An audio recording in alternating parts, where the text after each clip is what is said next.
je me suis posé la question de jeune, Seigneur, pourquoi tu me parles de ce texte? Et l'Esprit de Dieu m'a dit, allons plus loin. On va toujours dans le livre de Jean. Attends, je mets mes lunettes pour bien lire. Jean, chapitre 8, verset 32. Pasteur Sika, pour vous qui mémorisez les versets, vous savez de quoi je parle maintenant. Jean 8, 32. Pourquoi il nous amène dans la vérité? Regarde ce qu'il dit, non?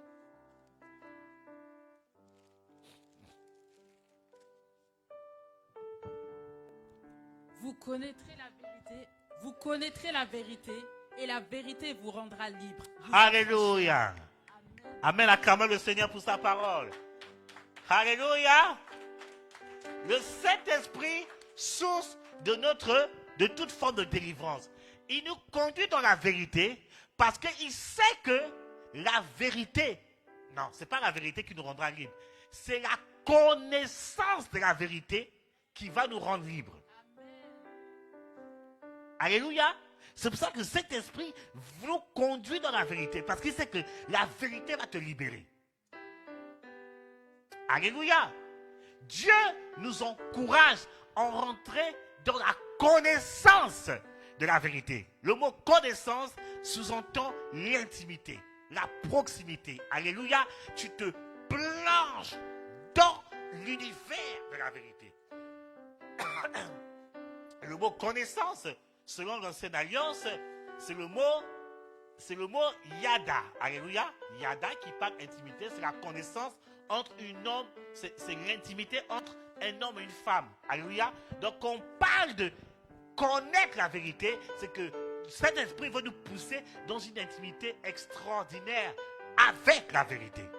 Et c'est cette connaissance qui va te libérer.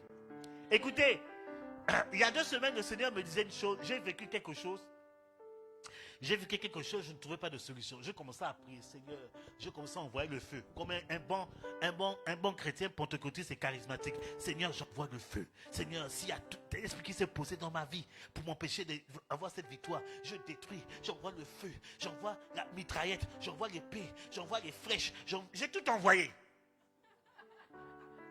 J'ai tout envoyé. Je pensais m'acheter une huile d'onction spécifique, l'onction de ça, pour... Bien aimé. À un moment donné, le Seigneur m'a interpellé. Le Seigneur me parle dans mon cœur. Il dit, cherche à savoir comment résoudre ça. Bien aimé, quand je suis parti faire des recherches, j'ai dit, en fait, c'est mon ignorance qui me bloquait. Alléluia.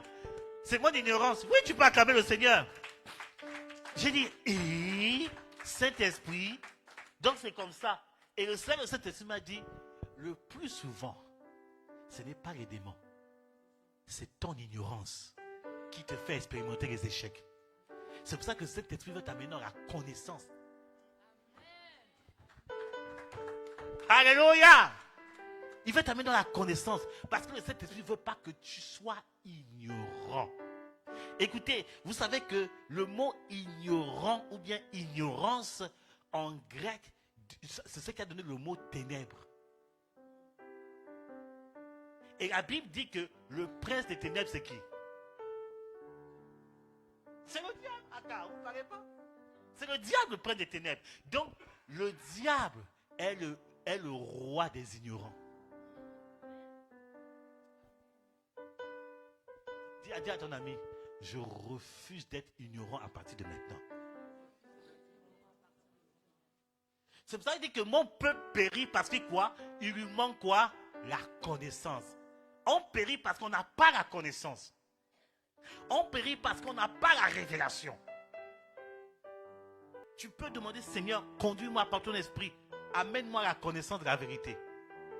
On dit que la connaissance de la vérité te rendra libre. Et il y a une autre version, je crois que c'est la version Osterwald qui dit, la connaissance de la vérité va t'affranchir. Le mot affranchir, c'est le même mot qui a été utilisé quand le roi a fait une promesse, le roi Saül, il a dit, celui qui va vaincre Goliath, sa famille sera affranchie.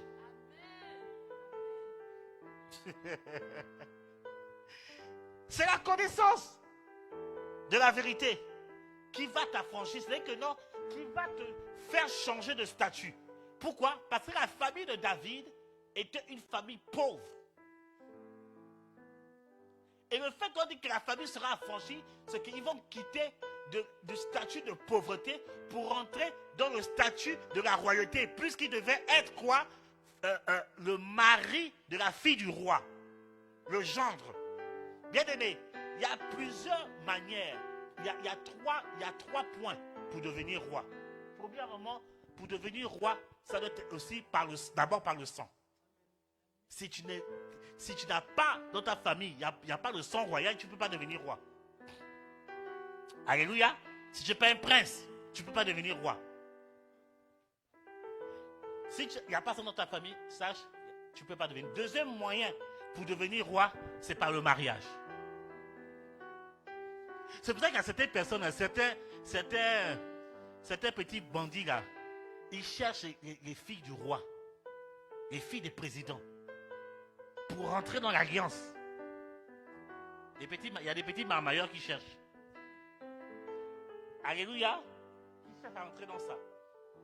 Parce que même si tu n'es pas roi officiel, le seul fait que tu es en mariage avec un enfant du roi, tu es dans la royauté. Tu bénéficies de la grâce des rois. C'est que le jour où on peut parler de l'héritage, tu bénéficies parce que tu es en connexion la famille par l'alliance. Alléluia. Et David a bénéficié de ça. Il a bénéficié de la royauté par alliance. À cause de quoi? Le fait qu'il a été affranchi. Mais non, le troisième point qui te permet d'être affranchi pour rentrer dans la royauté, c'est de donner ton cœur à Jésus. Oh, ton acclamation est bizarre, ton acclamation est bizarre. Je vais t'annoncer ce soir que le sang royal est en toi, car le sang de Christ est en toi. Il a dit, nous sommes ses enfants. Enfants de qui? Du roi des rois. Si le Dieu que tu pries est un roi, alors tu es un roi. Le sang de la royauté est en toi. C'est pour cela qu'il dit, la connaissance va t'affranchir. La connaissance de la vérité va t'affranchir. Je déclare et je décrète. Le sang royal qui est en toi s'active. Au nom de...